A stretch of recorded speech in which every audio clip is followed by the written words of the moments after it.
سیدہ آل زینب شمیم اختر، سیدہ کنیز زہرا، سیدہ زینت بیگم، سیدہ ثریا ناہید، تمام مومنین مومنات، شہدائے ملت جعفریہ، والد مرحوم، رحم اللہ من قرأ الفاتحہ۔ بسم اللہ الرحمن الرحیم۔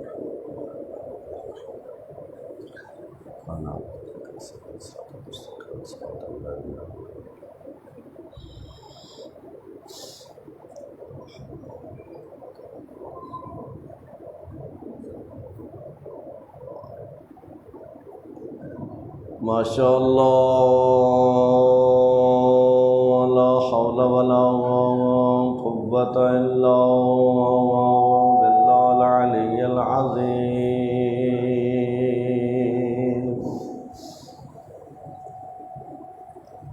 اعوذ باللہ من الشیطان اللعین الرجیم، بسم اللہ الرحمن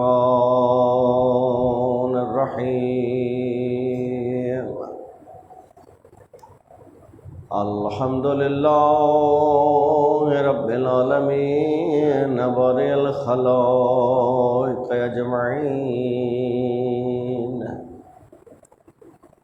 ثم الصلاة والسلام علی سیدنا و نبینا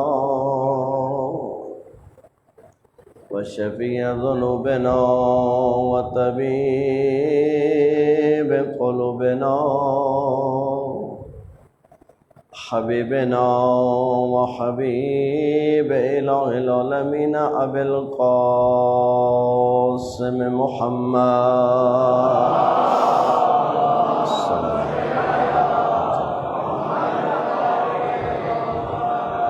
وعلى آل بیت طیبین الطاہرین المعصومین المنتجبین المنتخبین، ورحمۃ اللہ علی محبیہم وموالیہم وشیعتہم اجمعین، واللعنۃ الدائمۃ علی اعدائہم ملعونین من اول دہر الی الآن، ومن الآن الی قیام یوم الدین۔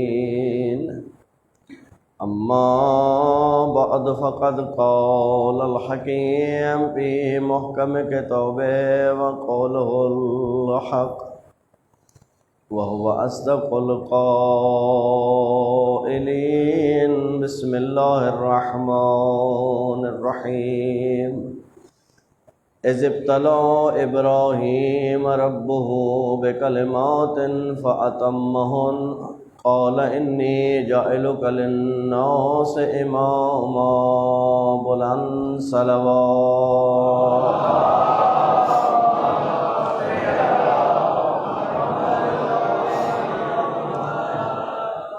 خداوند کریم آپ کے ان دعاؤں اور عبادات کو اپنی بارگاہ میں قبول فرمائے، جو پریشان المومنین کی پریشانیوں کو دور فرمائے، جو بے روزگار ان کو روزگار نصیب فرمائے، جن مومنین نے دعائیں ذمہ لگائیں ان کی دعائیں اپنی بارگاہ میں مستجاب فرمائے، جو بے اولاد ہیں رباب کی خالی جھولی کا صدقہ، مسلم بن عقیل کی خالی جھولی کا صدقہ، زینب کی خالی جھولی کا صدقہ ان کو اولاد نرینہ نصیب فرمائے، جن کی اولادیں ہیں ان کی اولادوں کو نیک اور صالح فرمائیں، جو حج و زیارات کی تمنا رکھتے ہیں ان کی تمنائیں پوری فرمائیں، جو سفر میں ان کے سفر بے خطر فرمائیں، اس کے بعد جو جلوس اور مجالس ہیں ان کی خصوصی حفاظت فرمائیں، آقا اور مولا امام علیہ السلام کا جلد ظہور فرمائیں، آقا کے قدموں میں جامع شہادت کی سعادت نصیب فرمائیں، اپنی دعا اور عبادات کی قبولیت کے لیے مل کر بآواز بلند صلوات۔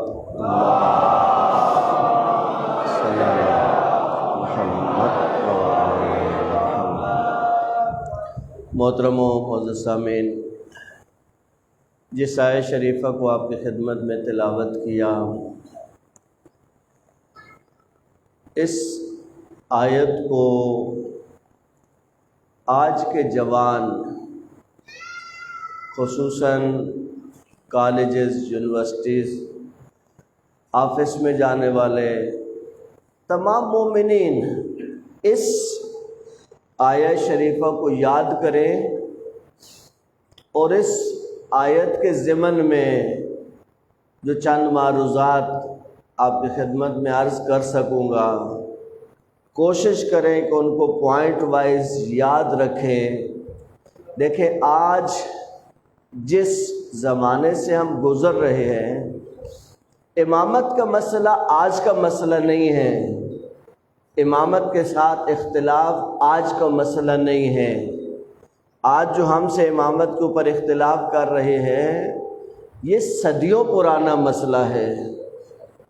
شروع سے یہ مسئلہ شروع ہو گیا، لیکن ہم اتنی بات آپ کی خدمت میں واضح عرض کر دینا چاہتے ہیں کہ ہم جس عقیدے کو بھی اپناتے ہیں، ہم مکتب اہل بیت علیہ السلام کے ماننے والوں کا جو عقیدہ ہے، کوئی ایک عقیدہ من گھڑت نہیں ہے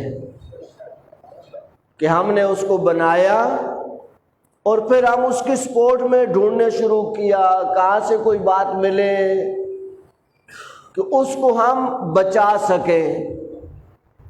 دیکھیں، اس وقت جو جنگ ہے اور جس طرف آپ کو دھکیلنے کی کوشش کی جا رہی ہے، اور آج جو امیر المومنین علی ابن ابی طالب علیہ السلام، اللہم صلی علی محمد، ولایت پہ اعتراض ہے۔ دیکھیں، مسئلہ ان کے لیے واضح ہے کہ اگر شیعہ ولایت کو مانتے ہیں تو بے بنیاد نہیں مانتے ہیں۔ وہ ولایت کو سامنے رکھ کے ایک مسئلے کو بچانے کے چکر میں ہیں۔ دیکھیں، مسئلہ ہمیں یاد ہے کہ ایک زمانے میں یزید یا یزید کے باپ کو برا کہنے میں کوئی آر محسوس نہیں کرتا تھا۔ میں نے میٹرک کی کلاس میں، جب میں میٹرک میں تھا تو باقاعدہ ہمیں وہ کتابیں بھی یاد ہیں، آج تو کہاں وہ دفن ہو گئی، باقاعدہ کتابوں میں ان کے خلاف میٹر ہوتا تھا جو پڑھایا بھی جاتا تھا۔ اب سوشل میڈیا ہے، زمانہ کھل گیا، باتیں کھل گئیں۔ اب یہ بات ہم نہیں کر رہے، دیکھیں ہم اپنے اوپر فی الحال کوئی بات نہیں لیتے ہیں، ہم سوال کرتے ہیں، اور یہ سوال ہمارا انتہائی معذرت کے ساتھ بھی نہیں ہے، انتہائی علمی بنیادوں پہ سوال ہے، اور یہ سوال ہمارا نہیں ہے، یہ سوال خود اہل سنت کے علماء کا ہے۔ سوشل میڈیا اس وقت ان باتوں سے بھرا ہوا ہے، بھائی آپ ان سے جا کے پوچھیں، ہم سے نہیں الجھے، یہ ہمارا مسئلہ نہیں ہے، ہمارا عقیدہ بالکل واضح عقیدہ ہے۔ ہمارے عقیدے سے آپ کو کیا پرابلم ہے، اس کو چھوڑ دیجئے۔ مسئلہ یہ ہے کہ جس مسئلے کو لے کے آپ کھڑے ہوئے ہیں، اس مسئلے پہ خود آپ ایک پیج پہ نہیں ہیں، آپ کے بڑے ایک پیج پہ نہیں ہیں، تو آپ ہم سے کس بات پہ الجھ رہے ہیں؟ ہمارا مسئلہ دوسرا مسئلہ ہے۔ ایک اہل سنت کے عالم نے، میں نام لیتا ہوں، محمد علی انجینئر نے یہ سوال کیا ہے، یہی سوال ہم ممبر پہ بیٹھ کے ان کا سوال آپ کے سامنے دہراتے ہیں تاکہ بچے جو متوجہ نہیں ہیں وہ اس بات کی طرف متوجہ ہوں کہ آج آپ ہم سے کیا بات کر رہے ہیں۔ یہ سوال ہے انجینئر کا، وہ کہتا ہے جی دیکھیں چھوڑے، آج کتابیں کیا کہہ رہی ہیں، فلاں کیا کہہ رہے ہیں، اس ساری باتوں کو ایک سائڈ پہ کریں، آپ یہ بتائیں کہ اگر آپ جنگ صفین میں ہوتے تو کس طرف ہوتے؟ آپ اپنی سائڈ بتائیں، آپ اپنی سائڈ کلیئر کریں کہ اگر آپ ہوتے جنگ صفین میں تو آپ کس طرف ہوتے؟ کوئی مسلمان یہ نہیں کہہ سکتا اگر وہ اسلام کے دائرے میں رہنا چاہتا ہے کہ میں امیر المومنین کے خلاف ہوتا، کوئی بھی نہیں کہے گا۔ اچھا کیا کرتے پھر آپ؟ کدھر ہوتے؟ ہر مسلمان کے اسلام کا تقاضا ہے کہ وہ کہے کہ میں امیر المومنین کی صفوں میں ہوتا، تو انجینئر نے سوال کیا کہ اگر آپ امیر المومنین کی صفوں میں ہوتے تو پھر کیا کرتے؟ اگر آپ کے ہاتھ میں تلوار ہوتی اور علی کا دشمن سامنے ہوتا اور قتل کرنے کا آپ کو موقع ملتا تو کیا آپ علی کے دشمن کو قتل کرتے یا نہیں کرتے؟ بھئی جنگ کا مطلب کیا ہوتا ہے؟ جنگ کا مطلب کیا ہوتا ہے؟ جنگ کا یہی مطلب ہوتا ہے کہ میدان میں دو آدمی آمنے سامنے ہیں، ایک نے دوسرے کو مارنا ہے۔ کہا بتائیے، انصاف سے بتائیے کہ اگر آپ میدان جنگ میں ہوتے اور تلوار آپ کے ہاتھ میں ہوتی اور علی کا دشمن آپ کے سامنے ہوتا تو آپ کیا کرتے؟ آپ کہتے جی میں اس کو قتل کر دیتا۔ یعنی اتنی ہمت ہے کہ کہتے ہیں میں اس کو قتل کر دیتا۔ جس کو تو جنگ صفین میں قتل کر دیتا اس پہ ہم لعنت بھیجتے تو تمہیں کیا مشکل پیش آ رہی ہے؟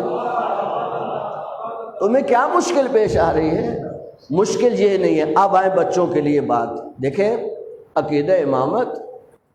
اگر آپ سے پوچھے کہ آپ نے یہ عقیدہ کہاں سے لیا،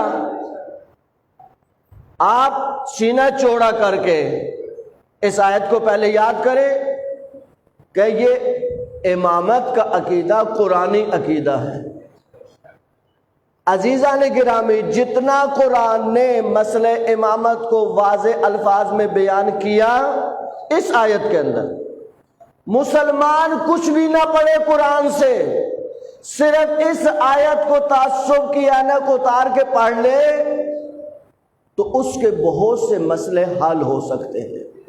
لیکن شرط یہ ہے کہ تعصب کی اینک اتارے، حقیقت کی نگاہوں سے اس آیت کو پڑھے۔ اللہ نے کیا فرمایا؟ اذ ابتلی ابراہیم ربہ بکلمات، جب اللہ نے ابراہیم کو مختلف آزمائشوں میں ڈالا۔ ابراہیم کیا تھے اس وقت؟ جب اللہ نے آزمائشوں میں ڈالا تو حضرت ابراہیم کا اسٹیٹس کیا تھا؟ وہ نبی بھی تھے اور وہ رسول بھی تھے۔ یعنی نبوت جب اللہ نے عطا کی تو امتحانوں میں ڈال کے عطا نہیں کی، رسالت جب عطا کی تو امتحانوں میں ڈال کے عطا نہیں کی، منصب نبوت بھی دے دیا، منصب رسالت بھی دے دیا۔ اب جب یہ منصب مل گئے تو مختلف آزمائشوں میں اللہ نے ڈالا۔ اور کیا آزمائشیں، کیا امتحان! آپ تصور کیجئے، کیونکہ مجھے آخر میں جس بیوی کو پرسہ دینا اس کے لیے یہ تمہید بہت ضروری ہے کہ انسان سمجھے تو صحیح کہ کیا فرق ہے۔ ہم سے کتنے سوال ہیں، سارے سوالوں کے جواب اسی آیت میں آ جائیں گے۔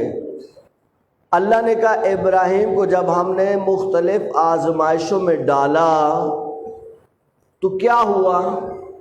قرآن کہہ رہا ہے فَأَتَمَّهُنَّ، ابراہیم نے ان تمام امتحانوں کو 100/100 نمبر لے کے پاس کیا۔ یہ 100/100 کہاں سے آ گیا؟ اتم، تمام پورے نمبر، ہائی فرسٹ ڈویژن۔ حضرت ابراہیم پاس ہوئے، ہائی فرسٹ پوزیشن میں پاس ہوئے۔ اللہ صرف امتحان نہیں لیتا ہے، یہ قانون قدرت نہیں ہے کہ وہ صرف امتحانوں میں ڈالے، وہ صرف آزمائشوں میں ڈالے۔ ہاں آزمائشوں میں ڈالے گا۔ اگر کوئی انسان یہ سمجھے کہ اس کو امتحان میں نہیں ڈالا جائے گا تو یہ بات دماغ سے وہ پہلے باہر نکال دے۔ جب اللہ نے اپنے اتنے مقرب لوگوں کو امتحانوں میں ڈالا تو ہمیں کیوں نہیں ڈالے گا؟ امتحان، آزمائش زندگی کا حصہ ہے، پارٹ آف لائف ہے، اس کو آپ نہیں نکال سکتے۔ امتحانوں سے پریشان ہونا اپنے ایمان کو کمزور کرنے کے برابر ہے۔ روایت میں ہے کہ اگر 40 دن کسی مومن پہ مصیبت نہیں آتی تو اس کو اپنے ایمان کو چیک کرنا چاہیے، وہ اپنے ایمان کا جائزہ لے کہ کہیں ایمان رخصت تو نہیں ہو گیا۔ کہیں ایمان کمزور تو نہیں پڑ گیا؟ آزمائشیں، امتحانات زندگی کا حصہ ہے، تکالیف۔ دیکھیں ایک شخص ہے، وہ کہتا ہے کہ میں ایک خیمے سے سامنے سے گزرا، مجھے شدید پیاس بھی تھی اور شدید بھوک بھی تھی، کچھ نظر نہیں آ رہا تھا۔ دیکھا کہ ایک خاتون ہے، انتہائی اللہ نے اس کو حسن و جمال سے نوازا، ایک خیمے کے اندر۔ میں نے اس کو اپنی حالت سے آگاہ کیا، اس نے بہت ادب اور احترام سے مجھے بٹھایا اور بہت ادب احترام سے کھانا پانی جو بھی ایک مہمان کی تواضع ہو سکتی ہے وہ کی۔ کہا جتنا یہ اللہ نے اس کی شکل و صورت کو اچھا بنایا تھا، اخلاق اس سے کہیں زیادہ اچھا تھا۔ کہ میں حیران ہوا یہ کیا ہے؟ کہ اتنے میں اس کا شوہر آیا، وہ شکل و صورت میں اس کے بالکل الٹ، یہ جتنی با اخلاق وہ اتنا بد اخلاق۔ کہ میں حیران پریشان، یا اللہ یہ ماجرا کیا ہے، یہ کیا ماجرا ہے؟ کہا خیر میں تو مسافر تھا، مہمان تھا، میں جب کھانا کھا کے نکلا تو اخلاق اسلامی کا تقاضا ہے کہ مہمان کو چند قدم پہ جا کے رخصت کرے، وہ تو بد اخلاق۔ لیکن اس خاتون نے اس اخلاق اسلامی کا بھی مظاہرہ کیا، وہ اپنی نقاب کو اوڑھے چند قدم چلی، تو میں نے پلٹ کے کہا کہ محترمہ آپ اتنے بد اخلاق انسان کے ساتھ کیسے رہتی ہیں؟ تو کہا کہ ایک دفعہ اس کے چہرے پہ جلال نمودار ہوا، کہا کہ دیکھو با اخلاق کے ساتھ با اخلاق رہنا کمال نہیں ہوتا، بد اخلاق کے ساتھ با اخلاق رہنا کمال ہوتا ہے۔ لوگ پریشان ہوتے ہیں نا، اتنی بد اخلاق بیوی مل گئی، اتنا بد اخلاق شوہر مل گیا، تو کمال تو با اخلاق کے ساتھ رہنے میں کوئی کمال نہیں ہے۔ اور اگر کوئی کہے کہ رسول کی زندگی ہمارے لیے نمونہ عمل ہے، اگر کوئی سوال کرے یا رسول اللہ میں کس مصیبت میں گرفتار ہوں، یہ کیا زوجہ مجھے مل گئی ہے، تو اللہ کے رسول فرمائیں گے پریشان نہیں ہونا، میرے پاس ایک نہیں دو ہے، صلوات بھیجے اہل بیت کی ذات پر صلی اللہ۔ اذ ابتلا ابراہیم ربہ، اللہ امتحانوں میں ڈالتا ہے، مختلف امتحان، آزمائشیں، بڑی سے بڑی آزمائش ہوتی ہے، چھوٹی آزمائشیں نہیں ہوتی ہیں۔ ابراہیم کو کس آزمائش میں ڈالا؟ آج آپ تصور کریں کس زوجہ میں اتنا ایمان ہے کہ اس کا شوہر اس کو سرسبز زمین سے اٹھائے، آباد زمین سے اٹھائے اور ایک جنگل میں لے جائے اور کہے تمہیں یہاں اکیلا بچے کے ساتھ رہنا ہے۔ قرآن کی آیت وادی ذی زر، جہاں پہ زراعت کے کوئی امکانات نہیں تھے، اللہ نے ابراہیم کو اس آزمائش میں بھی ڈالا۔ لیکن میں نے کل بھی عرض کیا کہ اگر فیملی فاؤنڈیشن مضبوط نہ ہو تو انسان امتحان نہیں دے سکتا۔ حضرت ابراہیم نے امتحان دیا کیونکہ فیملی فاؤنڈیشن مضبوط تھا، زوجہ ساتھ دینے والی تھی۔ اگر زوجہ ساتھ نہ دیتی تو یہ امتحان کیسے دیتے؟ یعنی اچھی تربیت کریں تو ان امتحانوں سے بھی انسان گزر جاتا ہے۔ قرآن کہتے ہیں ہم نے ابراہیم کو مختلف آزمائشوں میں ڈالا، پھر کیا ہوا؟ فَأَتَمَّهُنَّ، انہوں نے ساری آزمائشوں کو 100/100 نمبر لے کے پاس کیا۔ اللہ نے کہا ابراہیم ہم صرف امتحان نہیں لیتے ہیں، ہمارا قانون صرف امتحان نہیں ہے، امتحان کے بعد ہم صلہ دیتے ہیں۔ ابراہیم آپ نے اتنے بڑے بڑے امتحان دیے، جب اتنے بڑے امتحان دیے تو ہم چھوٹا عہدہ تو نہیں دیں گے۔ اب میں مسلمانوں سے پوچھتا ہوں کہ آپ ہم سے ایک بات پوچھتے ہیں کہ آپ ائمہ کو انبیاء سے کیوں افضل مانتے ہیں؟ مجھے قرآن کی اس آیت کا جواب دے دیں۔ قرآن کی اس آیت کا جواب دے دیں کہ اللہ نے ابراہیم کو امامت کب عطا کی؟ جب وہ نبی تھے، جب وہ رسول تھے۔ تو اگر امامت کا منصب اوپر کا منصب نہیں ہوتا تو پھر اللہ ابراہیم کو کیا دے رہا تھا؟ دیکھیں، انسان جو گریڈ اپ ہوتا ہے تو کیسے ہوتا ہے؟ انسان 17ویں سے 18ویں میں جاتا ہے، 18ویں سے 19ویں میں جاتا ہے، 19ویں سے 20ویں میں جاتا ہے۔ اگر 19ویں سے 20ویں میں جائے تو آپ کہتے ہیں گریڈ اپ ہو گیا۔ اس کا مطلب ہے کہ 20واں گریڈ اوپر کا گریڈ ہے۔ آیا اللہ نے ابراہیم کو اتنی سخت آزمائشوں میں ڈال کے اپ گریڈ کیا یا گریڈ نیچے لے کے آیا؟ قانونی قدرت کیا ہے کہ درجے بڑھتے ہیں یا درجے نیچے آتے ہیں؟ نہیں، درجہ بڑھتا ہے۔ پس نبوت کے بعد، رسالت کے بعد اس منصب کا عطا ہونا خود اس بات کی دلیل ہے کہ منصب امامت رسالت سے بھی بڑا ہے، نبوت سے بھی بڑا ہے۔ قرآن کہہ رہے ہیں، ہم تو نہیں کہہ رہے۔ قال انی جاعلک للناس اماما، ابراہیم ہم آپ کو امام امت بنا رہے ہیں۔ دور رس نگاہیں، حضرت ابراہیم کی دور رس نگاہیں جو یہ دیکھ رہی ہیں کہ منصب نبوت بھی جا کے رک جائے گا، منصب رسالت بھی جا کے رک جائے گا۔ جس منصب نے قیامت تک چلنا ہے وہ منصب امامت ہے۔ حضرت ابراہیم کی دور رس نگاہیں اس امر کو مشاہدہ کر رہی ہیں، فوراً اللہ کی بارگاہ میں ہاتھ اٹھائے۔ جو اللہ نے کہا کہ ابراہیم ہم آپ کو امام امت بنا رہے ہیں، قال انی جعلک للناس اماما قال ومن ذریتی، اے اللہ کیا یہ منصب میری ذریت میں جائے گا؟ اب آپ اندازہ لگائیں کہ اللہ امامت کو کس منصب پہ بتا رہا ہے۔ قرآن کو آنکھیں کھول کے پڑھ مسلمان، جھوم جھوم کے قرآن پڑھنا کمال نہیں ہے، سمجھ کے قرآن پڑھنا کمال ہے۔ قرآن کی ایک آیت کو سمجھ کے پڑھو تمہاری تقدیر بدل جائے گی۔ اسی آیت کو پڑھو۔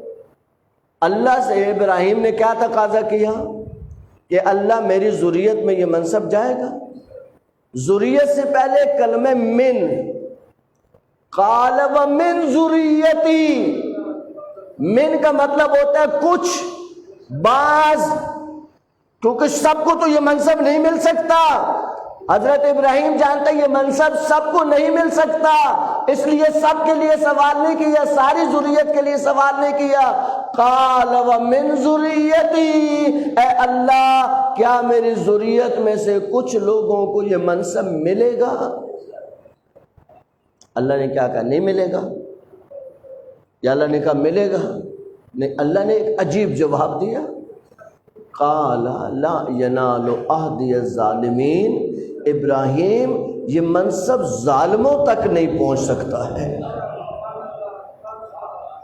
آپ توجہ فرمائیے، ظلم کا کلمہ جب ہم سنتے ہیں تو ہمارے دل و دماغ میں فوراً جو تصور قائم ہوتا ہے ظلم یعنی گناہ۔ ان الشرک لظلم عظیم، قرآن کی آیت۔ لیکن کریں تو کیا کریں؟ یہی قرآن جو کہہ رہا ہے کہ ابراہیم یہ منصب ظالموں کو نہیں ملے گا، درست کلمہ ظلم آ گیا، یہی قرآن حضرت آدم کی دعا نقل کرتا ہے، ربنا ظلمنا انفسنا ان لم تغفر لنا وترحمنا لنکونن من الخاسرین۔ اے اللہ ہم نے اپنے نفسوں پہ ظلم کیا، یا اللہ یہ کیا ہو گیا؟ لا الہ الا انت سبحانک انی کنت من الظالمین، حضرت یونس۔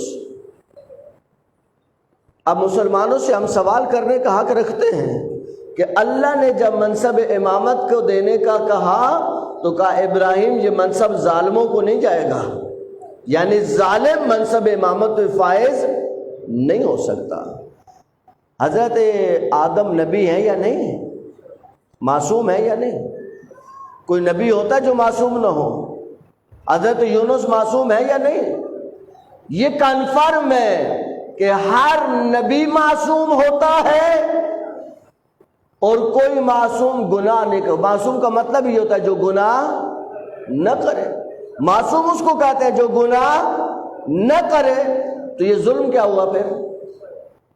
ربنا ظلمنا لا الہ الا انت سبحانک انی کنت من الظالمین۔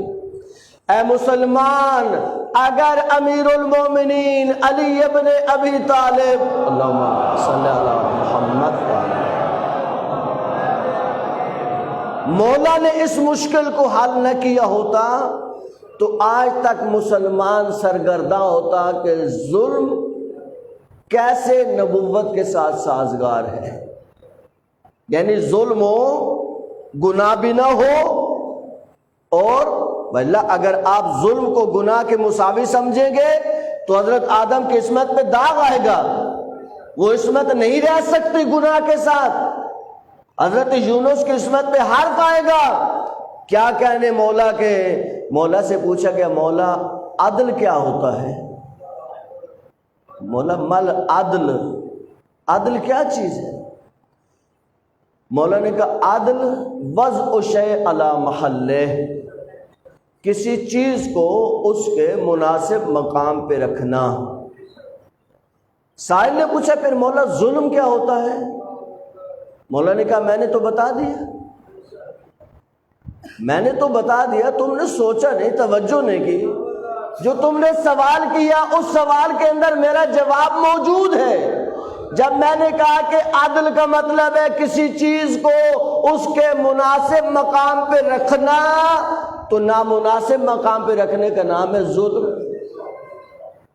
اب دیکھیے یہ پانی رکھا ہوا یہاں، یہ اس کا مناسب مقام ہے کہ اگر ہمیں ضرورت پڑے تو یہاں سے ہم اٹھا کے پی لیں۔ اب کسی کی توجہ نہیں، انہوں نے یہاں رکھ دیا نیچے، اٹھا تو ہم یہاں سے بھی لیں گے، لیکن آپ کہیں گے آپ نے عجیب ظلم کیا، پانی کو اوپر رکھنا تھا۔ آپ نے کہا ظلم کیا، اس کو ظلم کہہ بھی سکتے کیونکہ اس کا مناسب مقام یہ ہے، مناسب مقام یہ نہیں ہے، لیکن یہاں پانی رکھنا ظلم تو ہے، کیا گناہ بھی ہے؟ کوئی مفتی فتویٰ دے گا کہ یہ ظلم مساوی گناہ ہے؟ آپ کہتے ہیں عجیب ظلم کیا، پانی نیچے رکھ دیا۔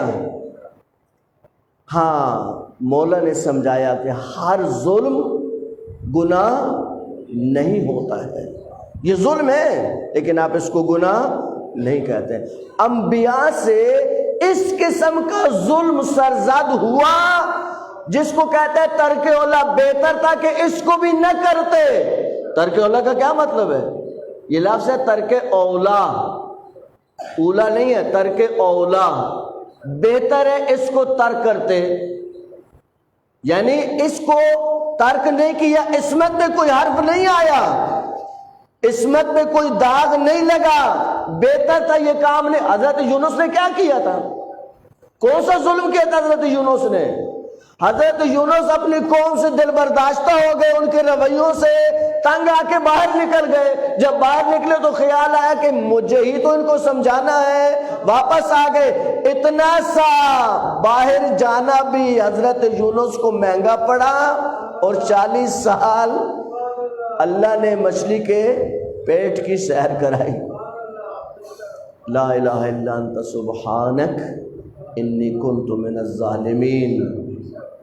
یعنی ممکن ہے، قرآن کہہ رہے ممکن ہے کوئی نبی ہو اور اس سے اس طرح کا ظلم سرزد ہو اور اس کی عصمت پہ کوئی حرف نہیں آئے گا، کیونکہ یہ ظلم مساوی گناہ نہیں ہے۔ اگر گناہ ہوتا تو وہ عصمت سے خارج ہو جاتے، لیکن امامت کا منصب کتنا بڑا منصب ہے یہ تو ہمیں قرآن نے بتایا کہ منصب امامت کتنا بڑا منصب ہے۔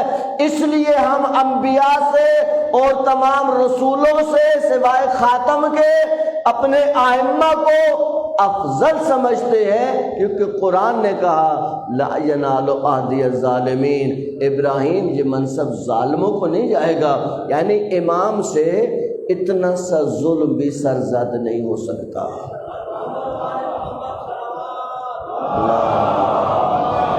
صلی اللہ محمد۔ اچھا، امیر المومنین کو ہم امام مانتے ہیں قرآن کی آیت کے روح سے، اور دیگر بہت آیات ہیں۔ علامہ نکن سے کسی نے کہا کہ یہ کیا ماجرا ہے کہ جب آپ اذان دیتے ہیں تو آپ اذان میں اللہ اکبر، اللہ کے کتنے اسماء حسنی ہیں؟ 100 کا صرف آپ اللہ اکبر کہتے، آگے پیچھے کچھ نہیں کہتے، یا جل جلالہ کہتے، لیکن رسالت کی گواہی دیتے ہیں تو کہتے ہیں اشہد ان محمدن رسول اللہ۔ رسول کے کتنے القاب ہیں؟ یا ایھا المزمل، یا ایھا المدثر، طٰہٰ، یاسین، قرآن میں کتنے القاب ہیں، لیکن آپ اذان میں ان کا تذکرہ نہیں کرتے۔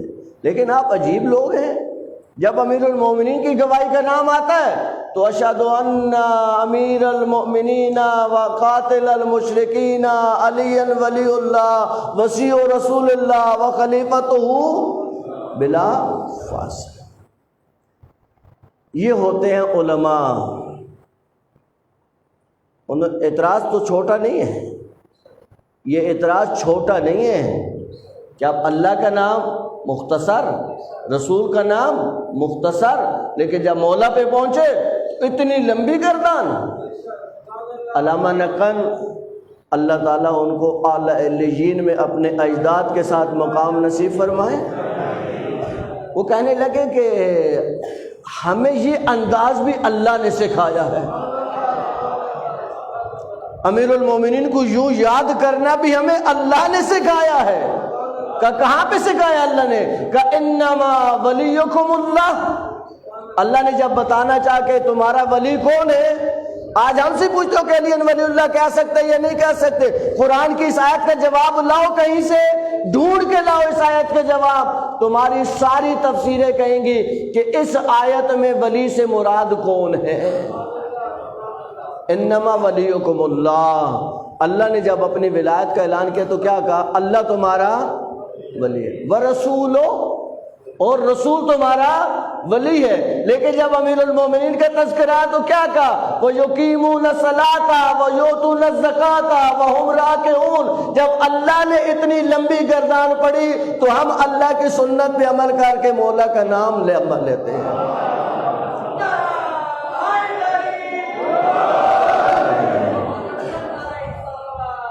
اللہم صلی علی محمد۔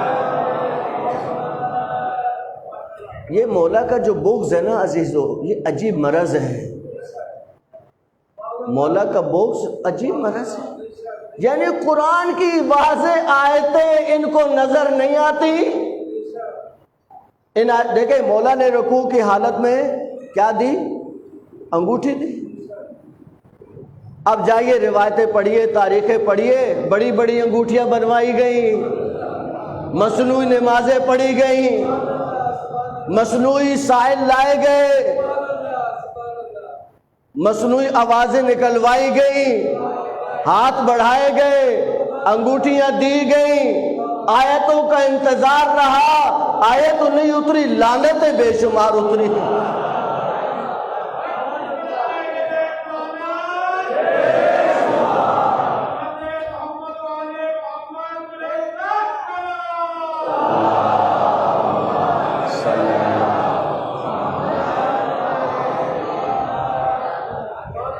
مسجد نبوی میں کچھ دروازے مسجد نبوی میں کھلتے تھے، یعنی لوگ سیدھا گھر سے مسجد کے اندر آتے تھے۔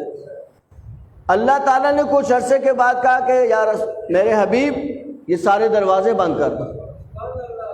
اب اللہ کے رسول نے مستری کو بلایا، کہا کہ آؤ دروازے بند کرنے ہیں۔ کچھ لوگوں کے دل میں لڈو پھوٹ رہے تھے کہ آج تو علی کم از کم ہمارے برابر ہو جائیں گے، جب سب دروازے بند ہوں گے تو کل ہم کہیں گے علی آپ کا بھی تو دروازہ بند ہوا۔ اب دعا نتبہ میں پڑھتے سد الابواب الا بابا، اللہ کے رسول نے کہا یہ دروازہ بند کرو، بند، دوسرا کا بند، تیسرا کا بند۔ جب مولا کے دروازے سے پہنچے تو آگے چلے گئے اور کہا اس کو بند کرو، مولا کا دروازہ چھوڑ دیا۔ اب جن کے دل میں بغض تھا وہ رکتا تھوڑی ہے، بغض فوراً زبانوں پہ آتا ہے۔ علی کا بغض آج نہیں اگل رہے لوگ، علی کا بغض رسول کے سامنے اگلتے تھے، رسول کے سامنے۔ کہا یا رسول اللہ آپ نے سارے دروازے بند کروائے، علی کا دروازہ چھوڑ دیا۔ اللہ کے رسول نے کہا کہ میں کوئی کام بھی اللہ کے حکم کے بغیر نہیں کرتا۔ اگر تمہارے دروازے بند کیے تو اللہ کے حکم سے، اور علی کا دروازہ کھلا رکھا تو اللہ کے حکم سے۔ ان نامعقول لوگوں کو اس بات کا اندازہ نہیں ہے کہ یہ تو دروازہ علی مولا نے خود مسجد میں کھلوایا تھا۔ تم علی کی عظمت کو کیا جانو؟ علی کا یہ دروازہ تو علی کے ہاتھوں سے بنا یا کسی نے بنایا ہوگا۔ اللہ تو چاہے تو کعبہ کو توڑ کے ماں کو داخل کرتے، علی کے لیے دروازوں کا مسئلہ نہیں ہے۔ مسلمان سمجھ، اب بھی سمجھ، علی سے بغض کو تو نے اصول سمجھا ہے، علی سے بغض کو تو نے اصول سمجھا ہے، اور غاصبوں کو بھی گلشن کا پھول سمجھا ہے۔ تیرے شعور سے بہتر ہے کافروں کا گما جنہوں نے سوئے رسول کو علی سمجھا، جنہوں نے سوئے علی کو رسول سمجھا۔ تیرے شعور سے بہتر ہے کافروں کا گما جنہوں نے سوئے علی کو رسول سمجھا ہے۔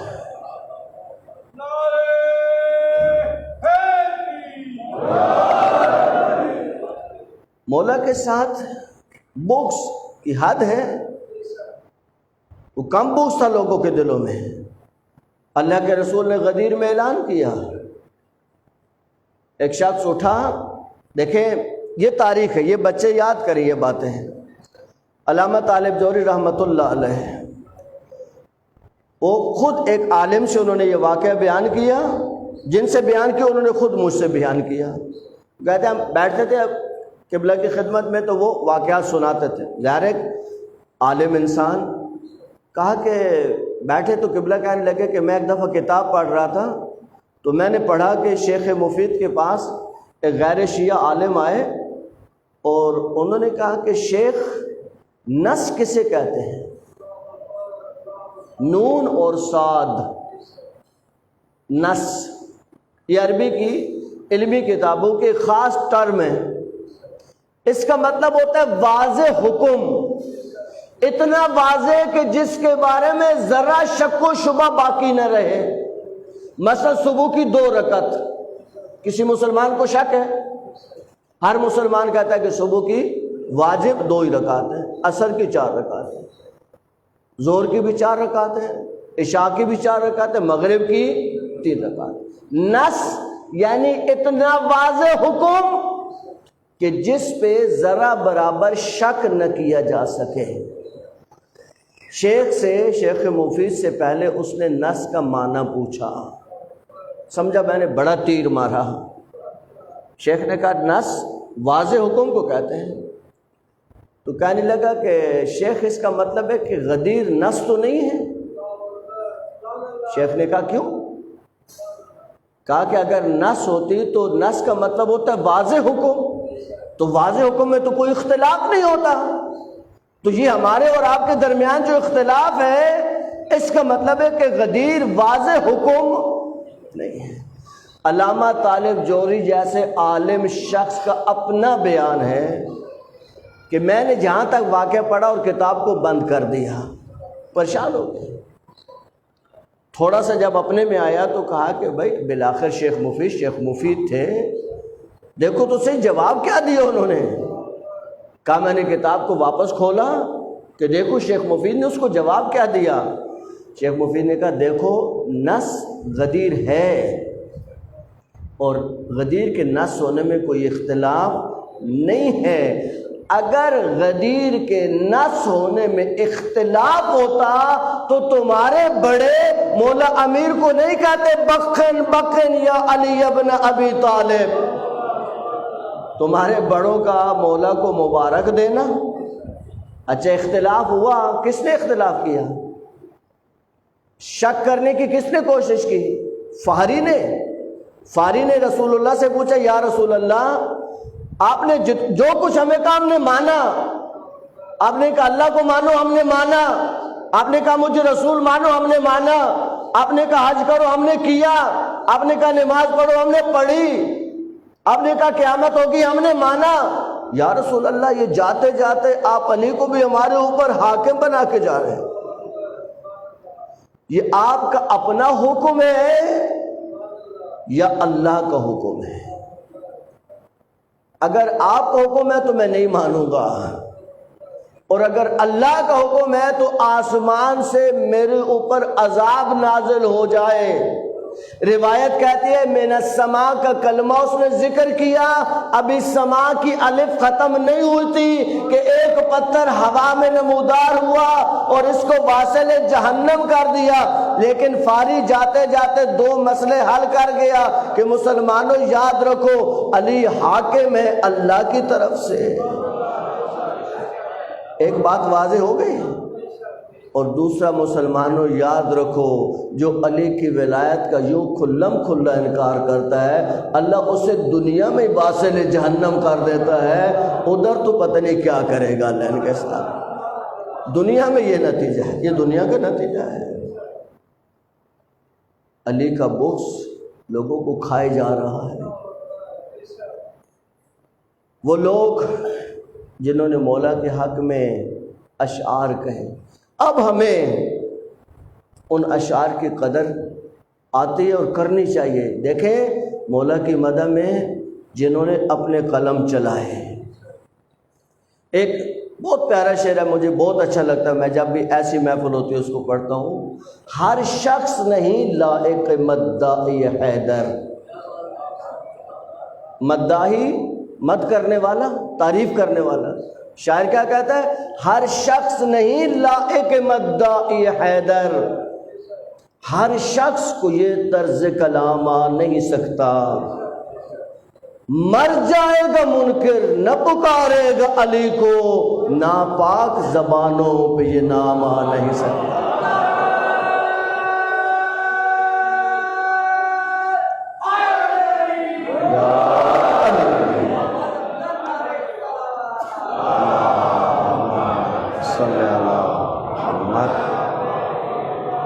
میں ذکر مرتضیٰ سے لذت عرفان لیتا ہوں، میں ذکر مرتضیٰ سے لذت عرفان لیتا ہوں، نظر کی کیفیت بھی ایک پل میں جان لیتا ہوں، دل مومن مچلتا ہے منافق اور جلتا ہے، علی کے نام سے کھوٹا کھرا پہچان لیتا ہوں۔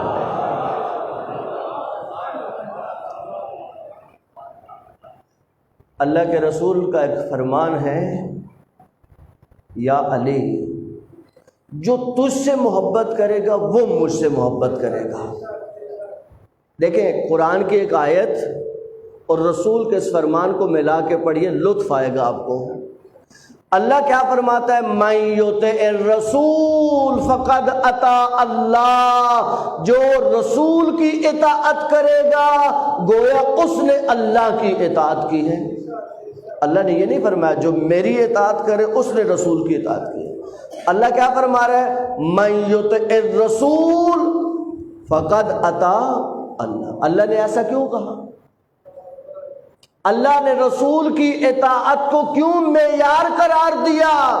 اگر رسول اللہ اور ہمارے درمیان نہ ہوتے، ہر بندہ اٹھتا اور کہتا ہے میں نے یہ کام کیا اور میں نے اللہ کی اطاعت کر لی بس میں اللہ کا مطیع ہو گیا۔ اللہ نے کہا نہیں، ایسے نہیں پتہ چلے گا، تو آ پہلے میرے رسول کی اطاعت میں، اگر تو نے رسول کی اطاعت کی تو میں مانوں گا کہ تم نے میری اطاعت کی ہے۔ میری اطاعت کا معیار میرے رسول کی اطاعت کرنا ہے۔ اللہ کے رسول کیا فرما رہے ہیں؟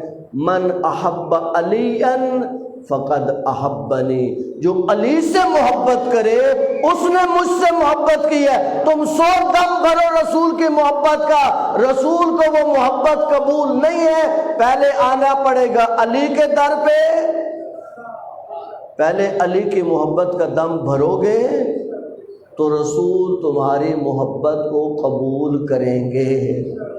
یہ معیار کس نے دیا؟ اللہ کے رسول نے دیا۔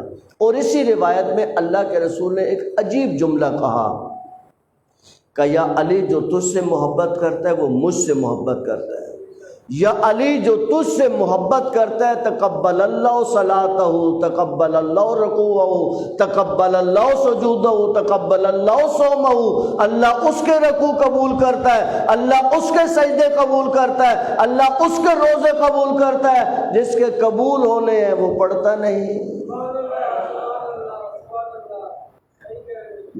یہ دیکھیں جملہ ہضم نہیں کیجیے گا، صلوات بھیجے اہل بیت کی ذات پر۔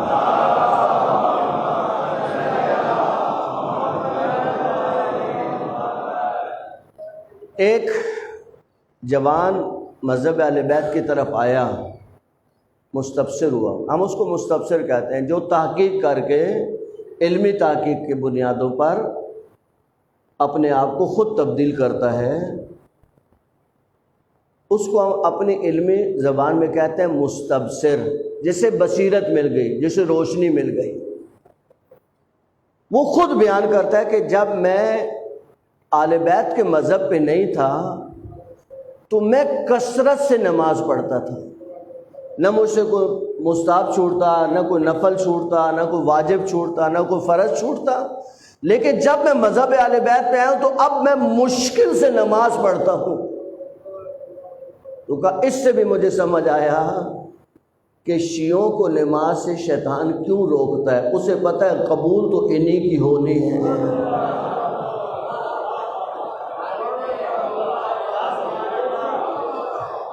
جن کی قبول ہونی ہے۔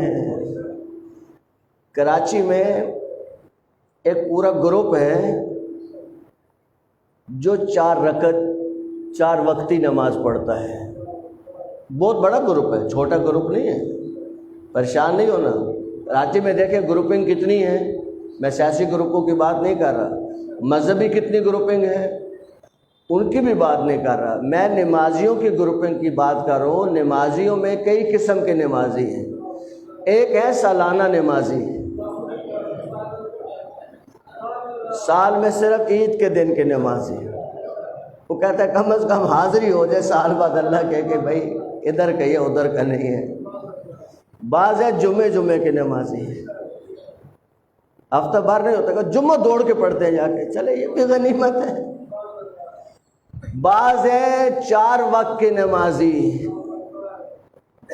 بعض ہے 5 وقت کے نمازی۔ دیکھیں ہمارے ہاں 3 وقت ہیں، نمازیں 5 ہیں، یہ 4 وقتی کون ہیں؟ صبح کی اکثر نہ پڑھنے والے ہیں، کہتے ہیں مولانا کیا کریں نیند ہی نہیں آتی۔ اور بھائی رات کو ٹائم پہ سو گے تو صبح اٹھو گے، رات کو 2:30-3 بجے سو کے صبح کی نماز نہیں پڑھی جا سکتی۔ ایک شرعی مسئلہ ہے، تمام مومنین اس پہ توجہ فرمائیں، رات دیر تک فیس بک کی بات نہیں کر رہا ہوں، واٹس ایپ کی بات نہیں کر رہا ہوں، انٹرنیٹ کی بات نہیں کر رہا ہوں، باقی جو کچھ جوان دیکھتے ہیں معاذ اللہ ان کی بات نہیں کر رہا ہوں، میں بات کر رہا ہوں قرآن کی تلاوت کی۔ رات گئے تک قرآن کی وہ تلاوت جو صبح کی نماز کے قضا ہونے کا سبب بنے، وہ قرآن کی تلاوت بھی جائز نہیں ہے۔ جب قرآن کی تلاوت جائز نہیں رہتی جو صبح کی نماز کو قضا کر دے، تو باقی باتوں کے بارے میں آپ خود سوچ لیجیے۔ مولا میر کا ایک جملہ آپ کی نظر کرتا ہوں، اس کو ہر مومن یاد بھی کرے، شیئر بھی کرے۔ مولا میر فرماتے ہیں میرے شیعوں کو قرآن کی اس آیت سے نمازی بناؤ، عجیب ہے مولا کا جملہ، یعنی مولا فرما رہا ہے دیکھو میں ہوں قرآن ناطق، قرآن ناطق تمہیں بتا رہا ہے قرآن صامت کی آیت۔ مولا کہتے ہیں یہ کیسے ممکن ہے کہ کسی شیعہ کو قرآن کی آیت بتائے علی ابن ابی طالب اور پھر وہ کان نہ دھرے، وہ توجہ نہ کرے؟ اگر مولا آج کہیں آ کر بھائی میری بات سنو، مولا آ جائے ممبر پہ اور کہے میری بات سنو، کوئی ہوگا جو کہے گا مولا نہیں میں نہیں سنوں گا آپ کی بات؟ معاذ اللہ، کوئی بھی نہیں کہے گا۔ وہ مولا کہہ گئے، مولا یہ بات کہہ گئے سب سے، کہا میرے شیعوں کو قرآن کی اس آیت سے نمازی بناؤ، سورہ مدثر کی آخری آیات، کہ وہ جو بہشتوں میں بیٹھے ہوں گے فی جنات، وہ جو بہشتوں کے اندر ہوں گے، یتساءلون، وہ سوال کریں گے کس سے؟ عن المجرمین، مجرموں سے۔ دیکھیں ایک کلمہ ہوتا ہے ملزم، ایک ہوتا ہے مجرم، ایک جرم اور ایک الزام۔ جب کسی کو پولیس پکڑتی ہے تو کہتے ہیں بھی کیوں پکڑا؟ کا اس پہ الزام ہے کہ اس نے چوری کی ہے، اس پہ الزام ہے کہ اس نے ڈاکہ ڈالا ہے، اس پہ الزام ہے کہ اس نے قتل کیا ہے۔ ابھی ثابت نہیں ہے، ابھی فی الحال کیا ہے؟ الزام ہے۔ بعد میں اگر گواہوں کے روبرو وہ چیز ثابت ہو جائے تو کہتے ہیں اب یہ مجرم ہو گیا۔ مجرم ڈکلیئر ہوتا ہے جرم ثابت ہونے کے بعد۔ قرآن یہ نہیں کہہ رہا کہ لوگ جو بہشتوں میں بیٹھے ہوں گے وہ سوال کریں گے ملزموں سے، ملزموں سے نہیں، سوال کریں گے مجرموں سے جن کا جرم ڈکلیئر ہو چکا ہے، جرم ثابت ہو چکا ہے۔ قرآن کہہ رہا ہے عن المجرمین، سوال کریں گے کس سے؟ مجرموں سے۔ کیا سوال کریں گے؟ ما سلککم فی سقر، تم نے دنیا میں کیا ایسا کام کیا کہ اللہ نے اٹھا کے تمہیں جہنم میں ڈال دیا؟ کیا کرتے تھے دنیا میں؟ یہ ایسا ہی ہے کہ آپ کسی انتہائی شریف آدمی کو کبھی تھانے میں دیکھ لیں، آپ کہیں بھی آپ کو کیا ہوا، آپ کیوں آ گئے تھانے میں؟ وہ وضاحت دیں گے نہیں میں تو، میرے کو مسئلہ نہیں، ایک بندہ یہاں پکڑا گیا تو میں اس کی سفارش کے لیے آیا ہوں۔ اب بہشت کے لوگ جنت جہنم میں بعض لوگوں کو دیکھ کے تعجب سے سوال کریں گے بھی تمہیں کیا ہوا، تم کیوں جہنم میں آ گئے؟ ما سلککم فی سقر، دنیا میں کیا ایسا کیا کہ جہنم میں ڈال دیے گئے؟ میں صرف ایک جواب آپ کی خدمت میں ذکر کروں گا، باقی 3 گھر جا کے پڑھیے گا۔ قالو، وہ جواب دیں گے، لم نکو من المصلین، ہم نماز نہیں پڑھا کرتے تھے۔ عزیزان گرامی، دیکھیے آل بیت امام سجاد کا یہ جملہ، اب اس آیت کو ذہن میں رکھیں اور امام سجاد کے اس جملے پہ راتوں سوچئے گا جا کے۔ دیکھیں امام سجاد نے ایک جملہ کہا بی بی زینب کے بارے میں، کہا کہ میں نے اس پھوپھی کے ساتھ سفر کیا مدینہ سے مدینہ تک، اس پورے سفر میں میں نے اپنی پھوپھی کی واجب نماز تو درکنار، میں نے ایک نافلہ شب بھی قضا ہوتے نہیں دیکھی۔ میں آقا سجاد کے ہاتھ جوڑ کے پوچھوں کہ آقا سجاد کیا آپ یہ بتانا چاہتے ہیں کہ زینب نماز پڑھتی تھی؟ نہیں عزیزو، بی بی کا مقام اس سے کہیں بلند ہے کہ امام سجاد کہیں کہ میری پھوپھی نماز پڑھتی تھی۔ امام نے کہا میں نے اس سفر میں دیکھا کہ میری پھوپھی کی واجب نماز تو درکنار، یعنی گویا ہمیں ایک پیغام دے رہے ہیں کہ اے ہمارے شیعہ، اس سفر میں میری پھوپھی پہ جو مصائب گزرے ہیں ان کا تم تصور بھی نہیں کر سکتے. جب اتنے بڑے مصائب کے ساتھ زینب نے نافلہ شب کو نہیں چھوڑا تو تمہارے اوپر حجت تمام ہو گئی. کل تم اللہ کے ہاں کوئی عذر نہیں لا سکتے کہ میں نماز کیوں نہیں پڑھتا تھا.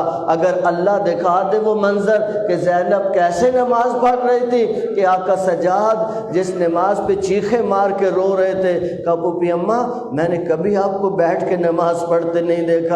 کہا بیٹا سجاد یہ جو بچوں کے لیے کھانا لایا جاتا ہے اس کھانے کی مقدار اتنی کم ہوتی ہے کہ میں اپنے حصے کا کھانا اٹھا کے یتیم بچوں کو دے دیتی ہوں. بیٹا میرے جسم میں طاقت نہیں ہے, میں نے آج بیٹھ کے نماز پڑھی ہے. اے عزیزو آئیں حسین کی وہ بچی جس کو میرے آقا نے نماز شب کی دعاؤں میں اللہ سے مانگا. کسی نے آقا سے پوچھا کہ آقا اس بیٹی کو کیوں اللہ سے دعاؤں میں مانگا؟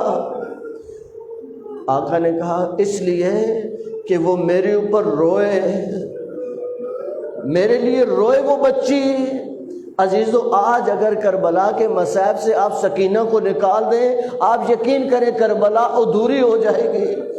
اس بچی کی عمر تو بہت کم ہے لیکن جو ہوا اس بچی کے ساتھ, میں ممبر پہ بیٹھا ہوں اللہ کو حاضر ناظر جان کے یہ جملہ کہہ رہا ہوں, بہت کچھ ہم کتابوں میں پڑھتے ہیں, ہمارا دل نہیں مانتا کہ وہ سب کچھ آپ کے سامنے پڑھے.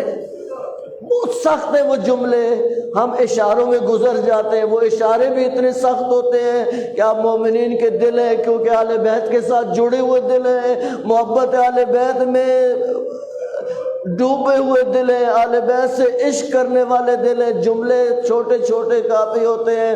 میں عزیزو کوشش کروں گا کیونکہ تابوت کی برآمدگی خواتین میں ہوگی, آہستہ آہستہ میں حسین کی اس بیٹی کو پرسہ دوں گا آہستہ آہستہ, اور اپنے دلوں میں حاجات کو رکھیے گا. اس در سے کوئی خالی جانے والا نہیں ہے. کیسے خالی جا سکتے حسین کے در سے جہاں پہ حسین کی معصومہ کا تذکرہ ہو. آئے مل کر السلام علیکہ یا ابا عبداللہ وعلی الارواح التي حلت بفنائك علیک منی سلام اللہ ابدا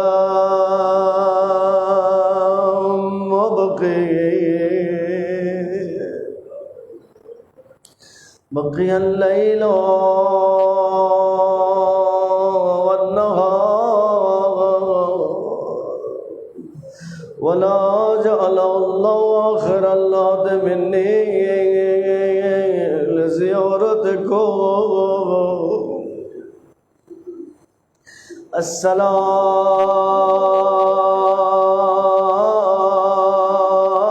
السلام علی الحسین وعلی علی ابن الحسین وعلی اولاد الحسین وعلی صحاب الحسین. یہ کیسے ممکن ہے سکینہ کا تذکرہ ہو مولا عباس کے بغیر ذکر ادھورا رہ جاتا ہے. عزیزوں مولا عباس کو جب آقا نے اجازت نہیں دی اور خیمے میں آ کے بیٹھ گئے, اتنے میں ایک ننھی سی بچی آئی جس کے ہاتھ میں خشک مشکیزہ ہے اور کہنے لگی چچا آپ کے علاوہ کوئی بھی خیموں میں نہیں بچا. اے چچا بچے بہت پیاسے ہیں, اے چچا پانی کی کوئی سبیل ہو سکتی ہے. میرے مولا نے کہا بیٹا سکینہ پانی لانا میرا مسئلہ نہیں ہے لیکن تیرے بابا کی مجھے اجازت نہیں ہے کہ آپ میرے ساتھ چلے. مجھے بابا نے کبھی خالی واپس نہیں بھیجا. اتنا ناز ہے اپنے بابا پر, لے کے چلی عزیزوں اپنے چچا کو لے کے چلی، بابا کے خیمے میں آئے گئے، آگے آگے سکینہ گئے، پیچھے پیچھے عباس گئے۔ آقا حسین نے آتے دیکھا، دو جملے کہے، ایک عباس مولا سے کہا، ایک سکینہ سے کہا کہ عباس بڑی سفارش لے کے آیا عباس۔ پھر ایک جملہ سکینہ سے کہا کہ بیٹا سکینہ یہ چچا بہت یاد آئے گا جب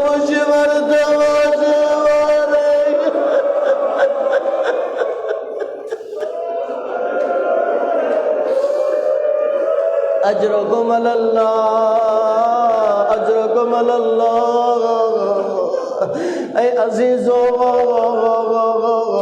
مولا کا آخری وقت آ گیا، مولا نے خیموں سے الوداع کیا، بیبیوں سے الوداع کیا، آقا سجاد سے الوداع کیا۔ پھر میرا آقا زین ذوالجناح پہ سوار ہوئے، کہتے ذوالجناح چند قدم چل کے کھڑا ہو گیا۔ آقا نے فرمایا تو نے میرا بڑا ساتھ دیا، بس تھوڑا سا سفر باقی ہے۔ کہتے آقا میری تو جان بھی قربان ہے، لیکن آقا میں کیا کروں؟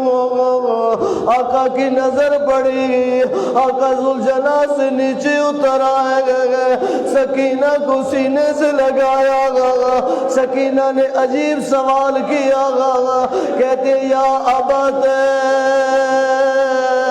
او میرا غریب بابا، او میرا مظلوم بابا، اے بابا استسلمت للموت، اے بابا کہ آپ نے بھی موت کی تیاری کر لی، اے بابا جو جاتا ہے واپس نہیں آتا، میرا بھیا قاسم گئے واپس نہیں آئے، اکبر گئے واپس نہیں آئے، چچا عباس گئے واپس نہیں آئے۔ آقا نے غربت کا جواب دیا، کہا سکینہ فَهُوَ كَيْفَ لَا يَسْتَسْلِمُ لِلْمَوْتِ مَنْ لَا نَاصِرَ لَهُ وَلَا مُعِينَ۔ اے سکینہ جس کا کوئی نہ بچے، وہ موت کی تیاری نہ کرے تو کیا کرے گا؟ کہتی ہے بابا آپ نے جانا ہے؟ جی بیٹا مجھے جانا ہے۔ کہا بابا ذرا زمین پہ لیٹ جائے گا۔ آقا کربلا کی زمین پہ لیٹے، بابا کے سینے پہ لیٹی اور کہتی ہے بابا ایک مٹھی خاک کی لے اور میرے سینے میں میرے سر میں ڈالے، اور بابا مجھے یہ بتائے گا اے بابا یتیم کسے کہتے ہیں؟ اے بابا یتیم کون ہے؟ رویا زہرا کلال سیطول بعدی یا سکینت والمی۔ اے سکینہ ابھی نہ رو، تیرے رونے کا بڑا وقت باقی ہے۔ اے سکینہ تیرے رونے سے مجھے تکلیف ہوتی ہے۔ کہتے آقا نے شفقت کا ہاتھ پھیرا، جیسے ایک لحظہ کے لیے سکینہ کی آنکھ لگی، فوراً اٹھی کہتی بابا اب چلے جائیں گے۔ بابا نے کہا سکینہ ابھی تو روک رہی تھی، کہ بابا ایک لحظے کے لیے آنکھ لگی، اپنی دادی کو دیکھا جو مجھ سے فرما رہی ہے اے بیٹا سکینہ میں صبح سے انتظار کر رہی ہوں، اے بیٹا میرے حسین کو آنے دو۔ اے عزیز آقا کا ذوالجلال چلا پھر واپس پلٹا عزیز و ہر بی بی کا اپنا نوحہ، لیکن سکینہ نے عجیب نوحہ پڑھا، ذوالجلال کے سامنے کھڑی ہو گئی، کہتی ہے یا جواد ابی، اے میرے بابا کا ذوالجلال میں تجھے دیکھ کے سمجھ گئی میں یتیم ہو چکی اور میرا بابا شہید ہو گیا۔ وقت اتنا بتا میرا بابا جب گیا تھا وہ 3 دن کا پیاسا تھا،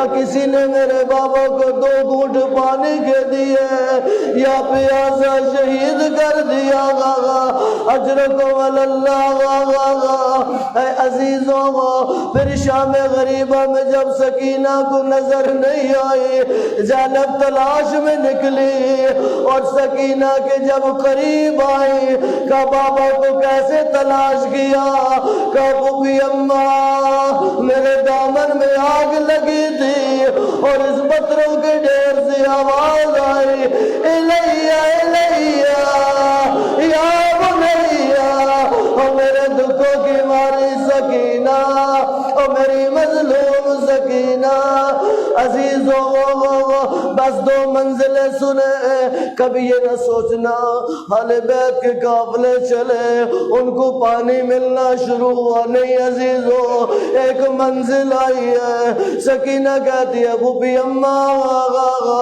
مجھے شدید پیاس کا غلبہ ہے بوبی اماں مجھے اجازت ہے میں اس ملعون سے پانی مانگوں بی بی نے کہا بیٹا مجھے امید تو نہیں ہے لیکن میں تجھے منع بھی نہیں کرتی کہتے سکینہ کے کھڑی ہوئی اور کہا ملعون جب حیوانوں کو پانی پلا چکے گئے اگر پانی بچ جائے گا تو 2 گھونٹ مجھے دے دینا مجھے شدید پیاس کا غلبہ ہے عزیزوں اس نے بچا ہوا پانی زمین پہ ڈالا سکینہ بیٹھی ننھے ننھے ہاتھ زمین پہ رکھتی اور اٹھا کے سینے پہ رکھتی شاید پیاس کا غلبہ کم ہو جائے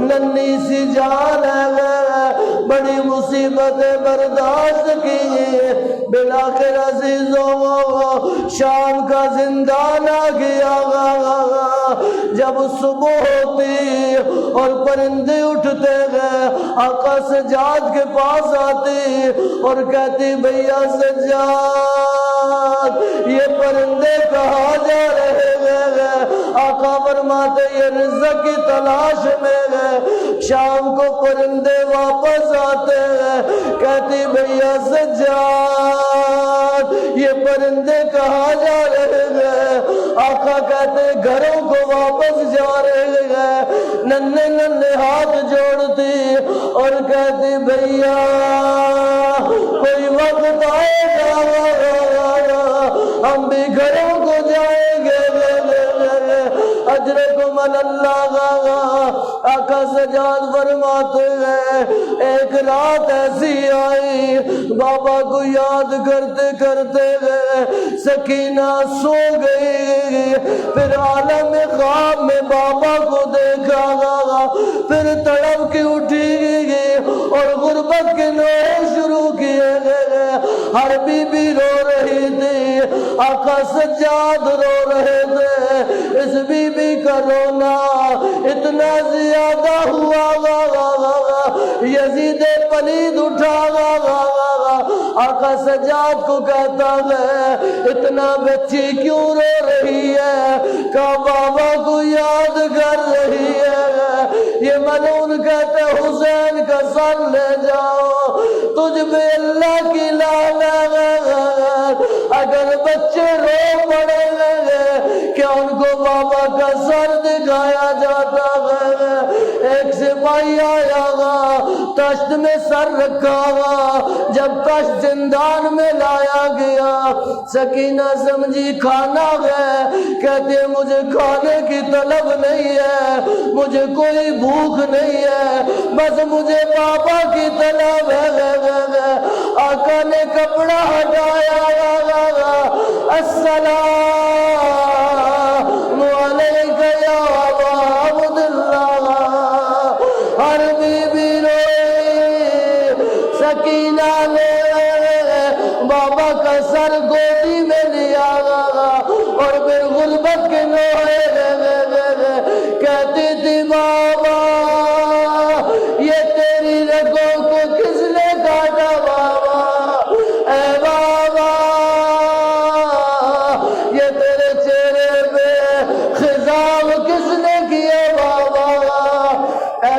بابا اس چھوٹی سی عمر میں مجھے کس نے یتیم کیا بابا.